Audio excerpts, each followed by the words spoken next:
এই তুমি থামো তো, খালি তুমি আমাকে সন্দেহ করো।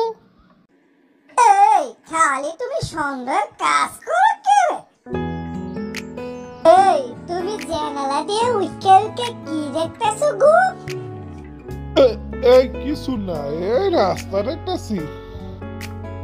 এই তুমি রাস্তা দেখতেছো না কি দেখতেছো তা আমি খুব ভালো করে জানি। 20 বছর ধরে রাস্তা দেখে তোমার আত্মি পুরে না, আজকে আবার কি এমন হইলো তোমার রাস্তা দেখতে উইকে উইকে? এই তুমি থামো তো, খালি তুমি আমাকে সন্দেহ করো। এই খালি তুমি সন্ধ্যার কাজ করো কে? তোমার দুঃখে কি আমি জানালা দিয়েও চাইতে পারবো না? তোমাকে কি আমি জানালা দিয়ে চাইতে নিষেধ করেছিলি, কিন্তু পাশের বাড়ির মমতা দিয়ে আমার পরে তোমার জানালা থেকে চোখেই সরে না, তা আমি বুঝি না বুঝি।